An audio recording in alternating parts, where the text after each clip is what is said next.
Hello दोस्तों, अकेले रहो चलने पर आपका स्वागत है। तो आइए जानते हैं आज शिवजी मोटिवेशनल बातें, जो सुनते ही आपका दिल को सुकून मिलेगा।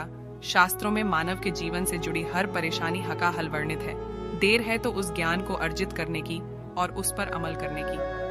अक्सर लोगों को अपनी परेशानियां का बखान करते देखा जाता है, परंतु कहा जाता है अगर इंसान इन समस्याओं को लोगों से न बांटकर अपने शास्त्रों में इन परेशानियां का हल ढूंढे तो उसकी तमाम परेशानियां का अंत हो सकता है। आज हम आपको कुछ ऐसा ही बताने जा रहे हैं जिसे पढ़ने के बाद आपको अपने जीवन में एक अलग ही प्रकार की मदद मिलेगी। आप में से जिन लोगों को कभी भी किसी तरह का मानसिक तनाव रहा होगा, उन्होंने अगर किसी ज्योतिषी के पास जाकर अपनी ये समस्या बताई होगी तो उन्हें इसका कारण चंद्रमा बताया जाता है।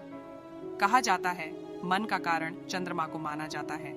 जब हमारा मन अशांत होता है तो इसका अर्थात होता है कि जातक की कुंडली में चंद्रमा की स्थिति अच्छी नहीं। तो उधर धार्मिक शास्त्रों की माने तो उसमें भी कुछ ऐसा ही बताया जाता है।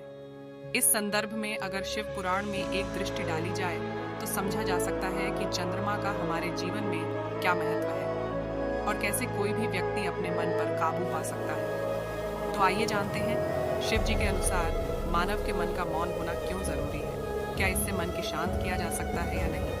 शिव पुराण के अनुसार चंद्रमा उसी जल में प्रतिबंधक होता है जो जल स्थिर होता है, जो जल शांत होता है। यही समस्या होती है कि मन की, जो कभी शांत नहीं हो पाता। जहाँ शांति नहीं वहाँ कुछ भी नहीं रुकता। समुद्र की लहरों की भांति विचारों का उपद्रव मन को निरंतर स्थिर रखता है। कुछ भी सुनने समझने के लिए मन का शांत होना बहुत आवश्यक होता है, किंतु मन मौन रहना नहीं जानता। वो तो निरंतर कुछ न तुच्छ कहता रहता है। शब्दों का आक्रमण उसके भीतर चलता रहता है और यही आक्रमण है जिसके कारण व्यक्ति कभी भी शब्दों के परे नहीं जा पाता। जहाँ जीवन की सत्यता का वो उसकी प्रतीक्षा कर रहा होता है। परिश्रम जीवन का सबसे अहम कार्य है। इससे हमारे पेट की भूख मिटती है। परंतु मानव जीवन में परिश्रम से अर्थात केवल अपने पेट की भूख को मिटाना नहीं होता, बल्कि हमारे जीवन का उद्देश्य है ईश्वर के और समीप आना। और ऐसा हो पाना संभव केवल आत्मा के विकास से ही संभव है, जो विकास चिंतन, मनन, संगीत और संतसंग से ही संभव है।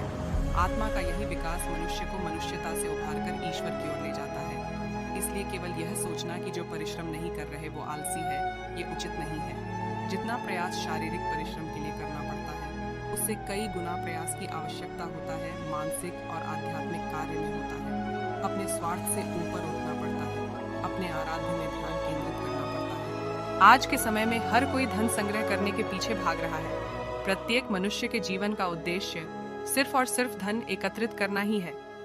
माना जीवन में धन आवश्यक है क्योंकि धन मूल आवश्यकताओं को पूर्ण करता है।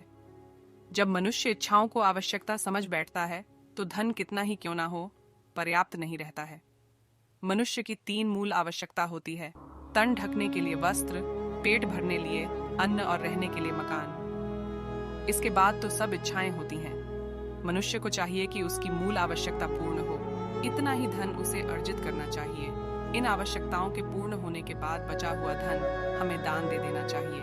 ज्ञान और अज्ञान की परिभाषा को स्पष्ट रूप से समझने के लिए ज्ञान और अज्ञान की विशिष्टताओं का स्मरण करना आवश्यक है। जिसके कारण स्वार्थ, विनाश, क्रूरता, अशांति और भय में वृद्धि हो, वह अज्ञान है। किंतु जो व्यक्ति को उदार, निर्भीक, सहनशील और विनम्र बनाए वही ज्ञान है। अज्ञान की शक्तियां दुरुपयोग करने हेतु प्रेरित करती हैं, किंतु जो अपनी शक्ति और अपने सामर्थ्य के प्रति अपने उत्तरदायित्व को समझाए, जो न केवल अपने अपितु अपने से पहले संसार के उद्धार हेतु प्रोत्साहित करे, वही ज्ञान है। ज्ञान का मूल उद्देश्य ही परोपकार है, सृजन है।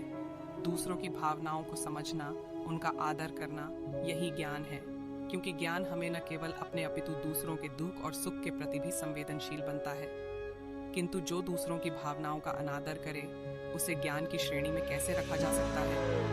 अज्ञान के कारण व्यक्ति सांसारिकता में बंधता जाता है, मोहमाया में उलझता जाता है। अज्ञान परम सत्य से दूर ले जाने का माध्यम है। ज्ञान का ध्येय सत्य है और सत्य ही आत्मा का लक्ष्य है। ज्ञान मनुष्य को सत्य के दर्शन कराता है। बहुना जन्म नामन्ते ज्ञानवान मां प्रपद्यते, गीता। अर्थात बहुत जन्मों के अंत में ज्ञानी ही मुझे पाता है। स्वर्ग और नर्क मनुष्य के ज्ञान और अज्ञान का ही परिणाम है। ज्ञानी मनुष्य के लिए यह संसार स्वर्ग है।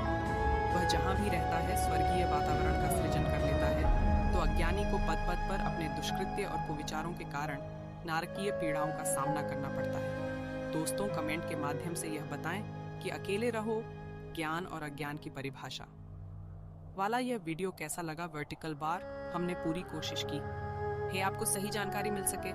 आप सभी से निवेदन है कि अगर आपको हमारी वीडियो के माध्यम से सही जानकारी मिले तो अपने जीवन में आवश्यक बदलाव जरूर करें।